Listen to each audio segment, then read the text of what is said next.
We appreciate you stopping by the booth here. First thing that we'll start with, just so we can get it out of the way, people don't have to wait for it. I know you're all wondering, we have the Bob folder. So this thing we actually initially debuted in 2015 at the SHOT Show. We brought it again last year, we brought it again this year. The difference this year is we finally have it figured out. So we are now ready to do a pre-production run of 50 Fieldcraft folders. Basically, over the last couple of years, we've done several prototype runs of this model to get it ready for production. We're known for folders.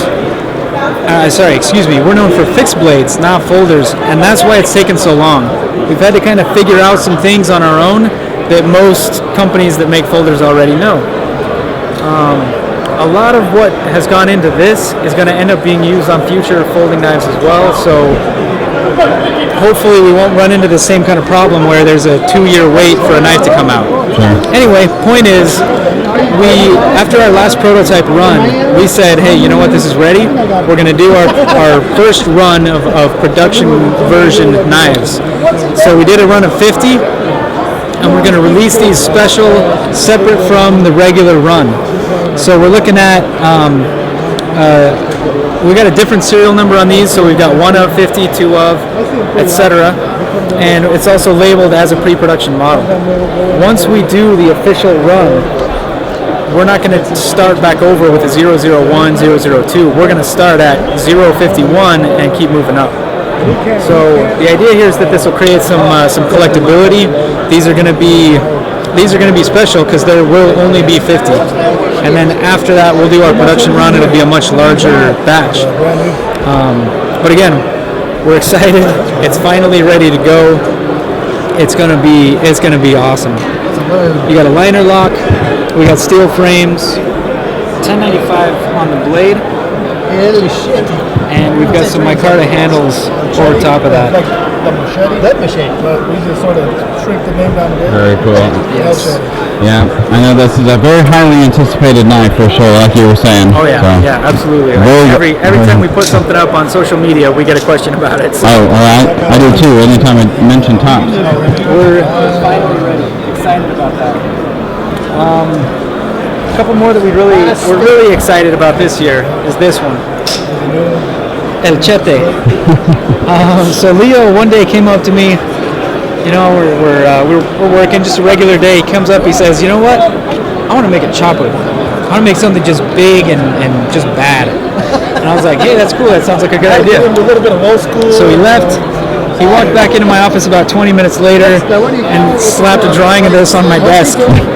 I mean, that's literally all it took. When he gets a design in his head, it does not take a lot of time to get it out. So we made one, we went out and tested it, and the very first swing went about 3 inches deep into a branch. Oh my gosh. And so basically, right from there, we're like, yep, it's done. It's ready to go. We didn't have to make any changes. So you're looking at 1095 high carbon steel. We've got a black river wash / tumble finish on it. It just looks really great. On top of that, we've got these handles that we're trying something new with. We've got black canvas micarta, a red liner, and then green canvas micarta on top. And what we wanted to do with that is give it some aesthetics, but on top of that, we wanted kind of almost like an axe handle type grip. So it's thick, but it's contoured well, so it ends up filling your hand, but it's still comfortable. So this one's going to be really cool. I'm going to put in some production. This would be another one. One of the big, is that just keeping in line with the bigger items, we've got the hammer hawk. There you go. It feels good. So this is another one that was designed by Leo, and honestly, it was the same kind of deal. He said, you know what, I'm going to design a tomahawk, and about 20 minutes later, he had this drawn up. Efficient. Yes. What's really exciting about this is it's 3/8 of an inch thick. It's 1075, so a little bit higher impact resistance than 1095. You lose a little bit of edge holding, but you know this thing's going to do very, very well. Heavy, but not too heavy. That helps with And Bushcraft. we actually took the feedback that we got from last year on our Viax and got rid of the spike, put a hammer on it. It is. So this has got a hammer that you can use instead of a spike. And the other thing was, people said on the Viax, if we could take that handle higher, that they'd have more use for it. They'd be able to do more things. So we took this handle quite a bit higher. Steve Dick want a bigger one? And we also decided to do some milling up in here in the head. We needed to reduce the weight a little bit. And while we were doing it, we said, you know what? Let's just put something in there to really make it look great. And that's where the idea of the arrow with the feather came from. Kind of sticking with the traditional tomahawk theme there. That is awesome. Yeah. Epic looking. Very cool. Very cool. So this one's going to be great. It's also going to come with a little backup knife, just a little skeletonized, lightweight. When we finally have a sheath made for this, this is going to be piggybacked behind the axe, so it'll be on the same sheath. That's really cool. I like that. Awesome. Okay. All right. What else do you want me to do? There's a slingshot with a knife in it. That looks pretty cool. Okay. About a week and a half ago. So. It's going. I don't even remember when it was. Probably middle of last year, maybe even in spring. Leo was like, you know what? Let's make a slingshot. So we made a slingshot, which we're also debuting here. And then, you know, every now and then he just gets these ideas that are off the wall. And he's like, let's make a slingshot with a knife. And so we come up with this. At first we were going to do a fixed blade, and then decided, no, it's got to be a folder. So you've got your slingshot and a folding knife. I like the fact that you guys wanted it to be fixed blade first, though. I like the way you're thinking. Yeah. It's very epic. Yes. It looks like it very similar features, kind of an overbuilt, heavy duty. Right. Yeah. Basically, like I said, we took a lot of what we learned with the Bob folder, and we're going to be able to apply it to other folders. Oh yeah. With this one, we're not going to have to go through 15 different rounds of prototyping because we already did it with this other Bob folder. Basically, for anybody that's looking for any, you know, underlying significance or what special reason did we have for doing this, it's just fun. Like, who doesn't want to play with a slingshot? You know, everybody likes slingshots, right? Couldn't agree more The than that. majority of people that pick this thing up today have said, you know what, if I had this as a kid, I would have done so much damage. And that's kind of the thought we had too, is just, this is just going to be a lot of fun. It's called the Tops Multi-Tool because ideally what we want to do with this is we want to make this slingshot portion removable and interchangeable with other tools, with other options.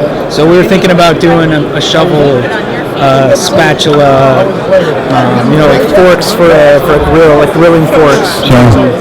Just all sorts of other stuff that you could put on this. And we're still working on a way to make that release quick. But this part is removable. We take these two smaller screws out, we can actually remove the slingshot forks here, and then it just becomes a knife that you can carry every day. So we tried to make this versatile so that it's not just for fun, but that it is actually functional and usable as well. And so we've got a little bit of work to do. I would say we're looking at late in the year, if not into next year, before it's released.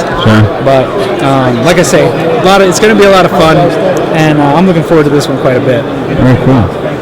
Awesome. And then you also have another blade over here with a sawback tooth type of thing in the spine of the blade. But then so I'm sure you can just keep going on and on about how epic all of these ones are, but if you don't mind just touching on that one just real quick.